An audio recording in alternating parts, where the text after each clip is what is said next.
Hi, this is Jen Rubin, editor-in-chief of The Contrarian. If the democracy is on fire, if the Justice Department is acting contrary to the rule of law, there's only one person I want to talk to, and that is Andrew Weissmann, former general counsel of the FBI. Andrew, we really did cross a red line this week. Just to refresh people's memory, Donald Trump fired Jim Comey after Jim Comey refused to bend the knee and take a oath to him. Ironically, it was Jim Comey who many blame for Hillary Clinton's loss because he intervened in the closing days of the election. But Donald Trump has never forgotten James Comey and never forgiven him for apparently not pinning the entire Russia thing on Hillary. So he has been demanding his prosecution. We saw that he publicly did so in a Dear Pam kind of invective, and he pushed out the Eastern District of Virginia prosecutor, who was not inclined to prosecute, and put in a completely unqualified insurance attorney. And then we got the indictment. What do we see from the papers, and what do we think that means in terms of the case and what's going on inside of DOJ? Uh, okay, well, thank you for inviting me. I'm really, I say this all the time, but I'm so sorry that we're meeting under these I know, circumstances. I know, I know. Um, I I guess could I start big picture because Yes, please, I was just please. chatting with our colleague Ryan Goodman about this, which is um, right now there's so much granular work into trying to understand what happened, what the charges could be, the evidence could be. But I do think that the big picture is this sort of break glass moment. Yeah. And it's so hard because people are getting so used to the idea of sort of like it sounds like hyperbole. What does it mean to our country, to democracy, to the rule of law that separates us from Russia when you have a president who can say, even if it turns out that it's a bogus prosecution that ultimately gets dismissed and never results in a conviction, when you have a president who can just like, I'm going to just charge these people, and where you go to the grand jury, which is a very low standard of probable cause, but you don't have any sort of expectation that you could prove the case beyond a reasonable doubt, but you can then use the DOJ as a weapon. In the same way that we saw with Eric Adams, they wanted to hold the criminal case over his head, which, by the way, the federal court rejected that. You are creating the Department of Justice as a loaded gun to everyone's head, so that you have to toe the line. It is that to me, that is sort of the big picture of what is happening Yes. here. And I just think it needs to be remembered because there's so much we're going to talk about that sort of details. Yeah. It is the reason it is such a red line is that it is this is y- think about Nixon saying I want to have a criminal investigation of somebody, or Hoover saying we're going to investigate somebody, and there was a huge uproar, and that's considered one of the sort of the black marks on American history. This is a step far beyond that. This is getting rid of career people who are opposing it, getting rid of your own Trump loyalist U.S. attorney who is not willing to go along with it. Remember, the person who was that U.S. attorney is not a holdover. This was put in there by Donald Trump and wasn't going to do this because it does not comport with the facts and the law. And instead, you put in an insurance lawyer who spends less than a sort of New York minute on the case. I mean, how does she even know what the case is about? Did she interview people? Did she talk to people? Did she evaluate the evidence? Did she hear from the defense team as to what the problems are? Obviously, that can't happen in a day. So the idea that this is just all of the signs are just this sort of unbridled executive power, which has an effect even if the case is ultimately dismissed. Absolutely. And we can tell how political this is in some, at least initial ways. She was the one who signed this paper. There's no other career person on this paperwork. What we hear, although we don't know this for certain because grand jury proceedings are secret, she had to go in there. In other words, you have a political novice doing this because real lawyers won't. And that's what's so extraordinary and utterly unprecedented. I never remember any instance of this in at least my lifetime. Yeah, I think on the signing of the paperwork, that's going to be an interesting story as to what we hear. The one thing that when I read this in the New York Times, I disagreed with is one thing I learned when I got to Main Justice, having been in the field, is they're very, very varied practices. So around the country, there's not a uniform practice as to how everything's always done. In New York, where I practiced as a young prosecutor, only the sitting U.S. attorney signed the indictment. No career person did. And then obviously the grand jury foreperson has to sign it. That's what happened. It appears to have happened here. It's not typical that you have any other signature. That being said, it is also completely unheard of in my experience that the U.S. attorney is the one who presents a case. That is something that's done by the career people on the case who know the case.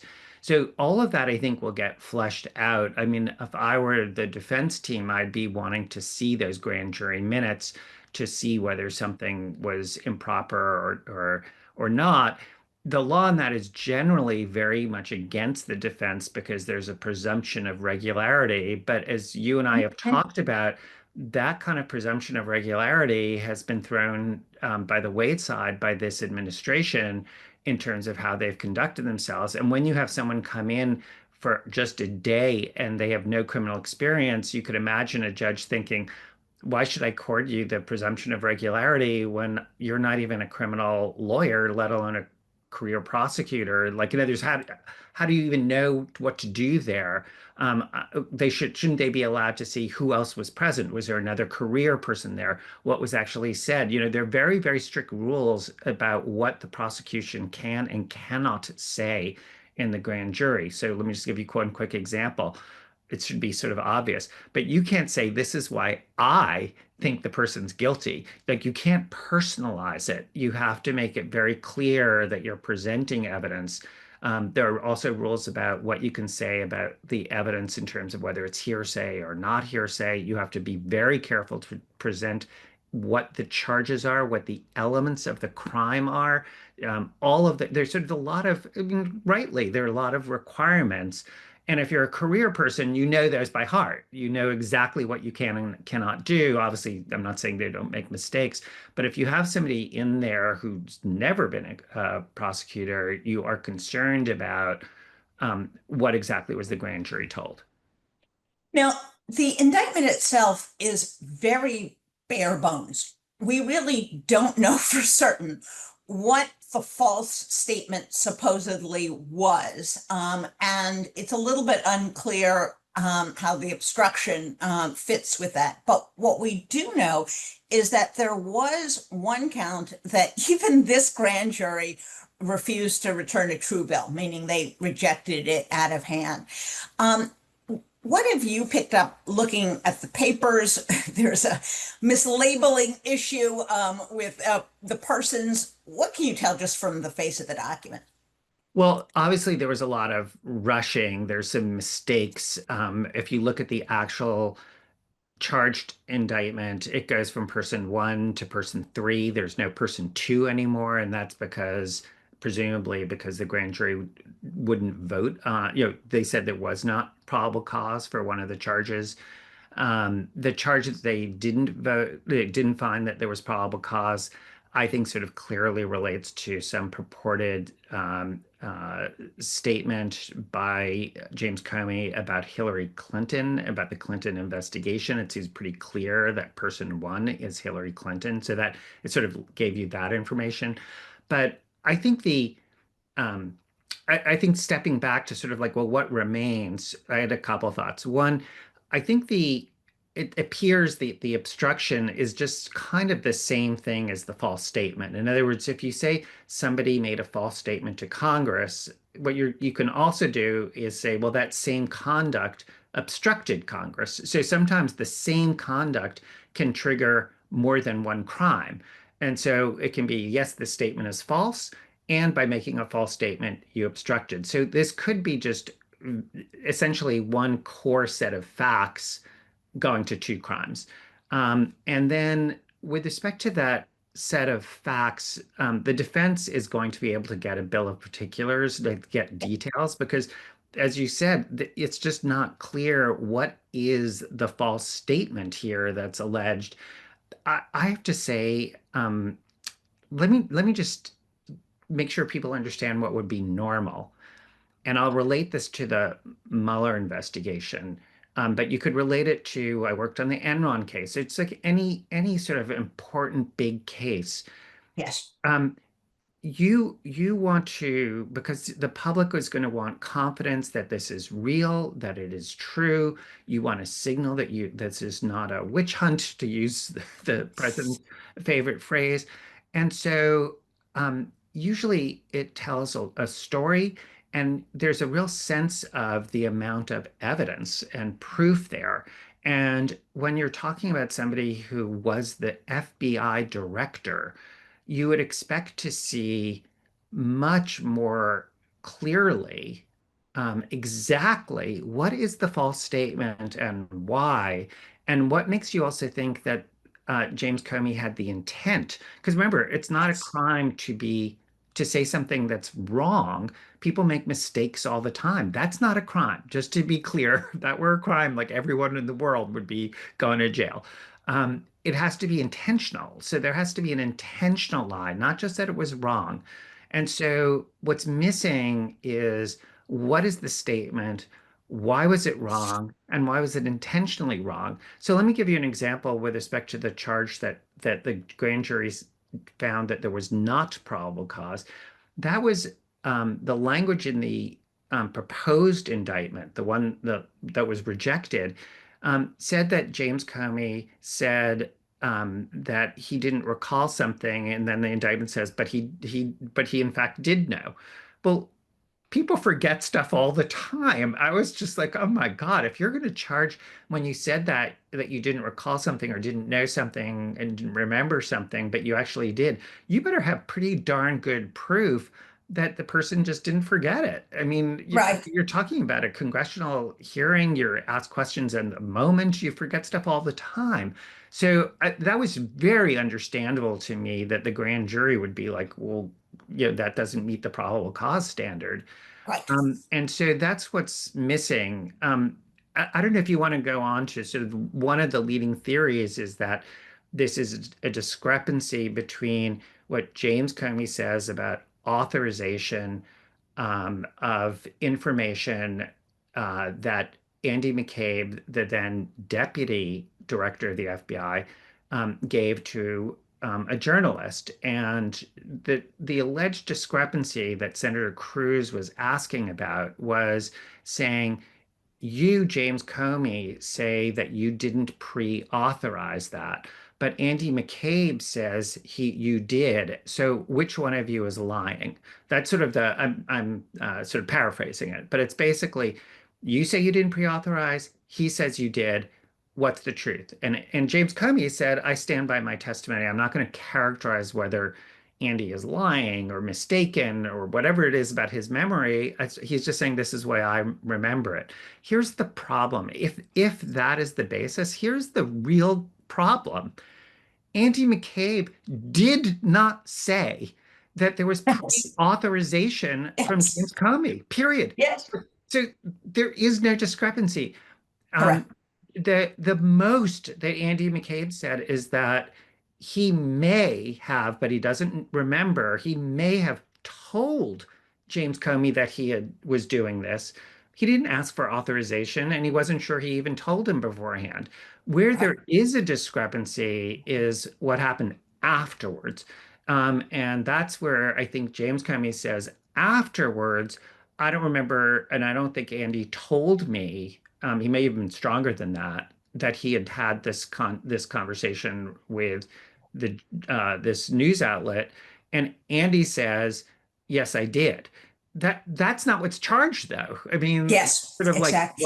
was there or was there not? And to be clear, one of the reasons we know this is because there's an inspector general report done by the Department of Justice that lays this all out. So their Exactly. own document, which I have circulated, others are circulating, says exactly that, that he didn't pre-authorize, he was out of town or he couldn't reach him. He goes into some detail, and that after he told him, it wasn't even that he ratified, it was that he seemed to accept that. In other words, okay, fine, you did this thing. So where there is authorization, I don't know. This theory to me seems so stupid and so transparently wrong. It's hard for me to accept that this is the thing they're bringing. Uh, Maybe it is, but it seems like a 2-second conversation should have dispensed with this. so Jen, normally I'm exactly where you are. I think this can't possibly be what it's about because it's so palpably wrong. Right. The problem is that we know that the career people didn't want to bring the case. We know that the non-career person, the Trump appointee, didn't want to bring the case. So clearly, whatever was brought is there's a problem, right? Somebody's Yes. willing to not have their job anymore over this who was a Trump appointee. Like, so that means this is a bridge too far for people. So we're sort of using our normalcy to be like, well, it can't be that because no one would ever do this. But of course, we don't know that in this case. They might do it. Can Right. I raise one thing which I did Sure. raise this on air, and I want to it may not be the case, but I just want to raise something that struck me. Um, and it's so good that I'm talking to you as a journalist about this because I come at it as somebody who's been in law enforcement and works in the Fourth Amendment space, which I teach. Um, the charge is, and the question to James Comey that is purportedly getting him into this trouble is about whether he ever authorized somebody to be an anonymous source. Now, in journalism, I think that has a meaning of, well, we're just not going to quote you. We're not going to say this is James Comey or coming from the FBI. There's like a specific meaning as to like, well, that's an anonymous source, meaning they're not going to be identified in the piece. That is not the way I think about it from a law enforcement perspective. And I have a lot of Fourth Amendment cases to back me up. In the Fourth Amendment, when the court looks at is there factual predication for a search warrant for seizing somebody, they have special rules when somebody is anonymous, meaning that law enforcement does not know the identity of the person. Law enforcement does not know the identity. Um, if somebody said to me, "Have you ever authorized someone to at the FBI to be an anonymous source to the newspapers?" It would be unclear to me whether they're talking from a journalistic point of view or whether you're saying, "Did I authorize them to make a call but not identify themselves by name or that they came from Fascinating. the FBI?" That's So fascinating. I just can't imagine that if FBI, like, when you're in government, there are times when your bosses say you should have this call when the press office will be there and you need to answer their questions. And sometimes it will be off the record, but they know who you are, right? You're from Yes, the yes. Department of Justice. They know they're meeting with the head of the fraud section to do X, Y, and Z. That is so interesting because when I read that, what went off in my mind is journalists don't use the term anonymous source. They use off the record, meaning the substance of what you say might be used, but you can in no way attribute it to anyone, even a source. There is a background in which you can say someone from the Justice Department said, or according to sources who know. That's background or even deep background. We don't usually say anonymous. That's kind of a weird term to even use. I don't know why it was kind of phrased that way in the questioning. And then, of course, there's on the record. James Comey said X, Y, and Z. So the question doesn't even make sense. Anonymous? Does that mean did you ever authorize someone to on deep background? I mean, it gets to be so technical and so odd.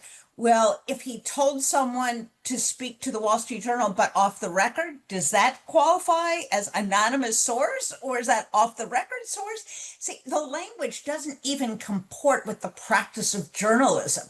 So I don't know what the heck he means by anonymous source. It just doesn't make any sense. And goodness knows what James Comey thought an anonymous source was. Right. So that's another source of complete confusion and understanding this is a criminal case. You have to prove each element beyond a reasonable doubt. If the question is not even clear to the average person, how do you begin to develop a case that has a clear mens res, that has a clear, statement of falsehood? I don't know how you would even proceed in this. Well, that's the thing that we don't know. We do not know. And to be fair, if this was like a normal administration, I would be saying to you, well, look, we don't know what the case is. We don't know what the proof is. For instance, we don't know, is there a witness, the person three, who's identified as person three, who is anonymized in the indictment? Right. That's Um, anonymous. and is that someone who's, going to say, I met with James Comey and he said to do this anonymously or whatever, Yeah. if you're going to say that, and does he have contemporaneous, or he or she have a contemporaneous records? Are there emails about it? I mean, so, we don't know how they're going to go about doing that. Presumably, it's not that strong because if it was that strong, I'm not sure you would have seen the U.S. attorney, the former U.S. attorney, resign over it. Because sometimes you can have very different judgments about the wisdom of bringing a case. You and I have talked about how the hard part of being a prosecutor is not just building a case and knowing that you now can make a case that will meet the standard of beyond a reasonable doubt, but the question is, should you? That's Yes. the adult in the room question. And normally, like that reasonable minds could differ on that particular issue, but here you don't usually resign over that, right? That's Yes. that's that's Yes. not a resigning thing. That's like, what, people have differences of opinion. Right. Now, let me shift gears a little bit to how someone who has been selectively or vindictively, and this appears to be vindictively prosecuted, get out from this. Can he make a motion very quickly? First of all, he has the right to a speedy trial, so he can force the hand of the government to go very quickly. And they are in what is called the rocket docket anyway, which is the Eastern District. Um, can he make a motion relatively quickly on a vindictive prosecution? And although these are rarely successful, is this the exception that proves the rule? Is this the one that is on all fours, a vindictive prosecution? Yeah, so those, as you said, those are very, very hard to win. Selective or vindictive prosecution, sometimes called outrageous governmental conduct. So let's just give you a sense. Usually, for you are looking for this person was singled out for an invidious purpose, and the crime is not normally prosecuted. Now, this crime is normally prosecuted. No Yes. one's going to be able to say that it may be relatively rare, but obstruction of justice is certainly prosecuted a lot. And even lying to Congress is something that is prosecuted. So it's not that it's not prosecuted, it's the idea that it's vindictive. Is it in retaliation for something? Well, I have to say, I mean, you can imagine a judge thinking, well, if this isn't vindictive prosecution, I don't know what is. I mean, that's where the president's current tweets, Yes. like, in real time. I mean, I'm like, we're Yes. we're doing this, and I was on air this morning on Morning Joe, and it was happening in real time. It's like, and this is what he's saying. None of that is going to help the government in defeating a vindictive prosecution motion. What I am looking for going forward is, does James Comey's excellent defense team, looks like it's headed up by Pat Fitzgerald, most really just a prosecutor's prosecutor, salt of the earth guy, extremely experienced. I'm going to be looking for, do they make that motion, but do they ask for a speedy trial? Do they want to get to trial quickly? Yes. Normally, that is a mistake on the defense side. Usually, the government doesn't bring a case unless they think they have proof beyond a reasonable doubt. And although they may not be ready at the moment that they go to the grand jury, they can get ready. They've got their ducks relatively in a row, and so usually when that strategy is used, the defense ends up shooting themselves in the foot. That, I think, may very well not be the case here. And yes, there was an investigation done by the Eastern District of Virginia U.S. Attorney's Office, but it's unclear that they're going to have the people or the will of those people to go forward and getting their case together, as well as, just because you can meet the probable cause standard, which is low in the grand jury, doesn't mean you're going to meet the beyond a reasonable doubt standard, which is the highest standard in the law. So to me, that will be a real tell as to whether the defense team here thinks this is total garbage. Yeah. If they move for a quick trial, that means they are aware that there is nothing here. Got it. So, last question for you. Who's going to try this thing? Is it going to be the insurance defense lawyer? Because after all, any other lawyer would be subject to whatever discipline falls from bringing a frivolous case that one knows to be false. How is this thing going to get tried? Um, so I don't know the answer to that. And it's hard to imagine that it will be the new sitting U.S. attorney. I am going to push back a little bit on, obviously, being in the Department of Justice is not indentured servitude. If you cannot do something, if you think it's against the facts and the law and your moral compass, you can resign, you can say no and see if you get fired, but you don't have to do it. It's not slavery. And so you could see a lot of career people saying, I'm not going to do it. Whether it crosses the line into bad faith is sort of a different issue, because we do have the grand jury that has found probable cause. So you and I may have concerns about what was said to the grand jury, about the level of proof, but there is now per se probable cause from the grand jury. So it's not bad faith in terms of that quantum of proof. The issue for, I think, the career people is that there are Department of Justice guidelines that you cannot and should not bring a case to trial unless it meets a standard of having sort of, this is like me paraphrasing, but essentially a distinct probability, a lively prospect that you can meet the beyond a reasonable doubt standard, that it's way beyond what's in the grand jury phase, Right. winning the case. If you do not have that, you can't go forward. I had that issue once when I was at the fraud section, and we inherited a case, and after it was indicted, certain proof was suppressed. And so we revisited whether it was appropriate to go forward.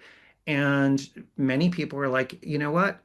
Even the career people on the case, and they believed in the case, they said, but at this point, now with the court rulings about what we can use and what we can't, it does not meet that standard anymore, and we cannot go forward. And so I remember we went to our leadership, and they said, absolutely, you're going to dismiss the case. And so I think that's going to be the real issue for these people, as well as they could just decide, this is a vindictive case, I'm not going to do it. And sadly, we have seen this in a variety of different contexts across the country, with prosecutors resigning or being fired, having been put in the same position. So I definitely think there is more to come in terms of what we see in the department, both in the main justice and in the field, about how they react to this.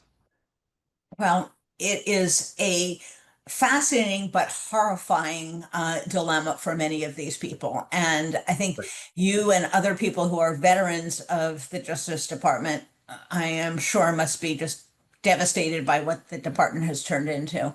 And the attorneys that are still there have to remember that they took an oath, and that oath is not to Donald Trump. And they have to also remember they have professional responsibilities to the court, and their own licensure, their own careers are at stake.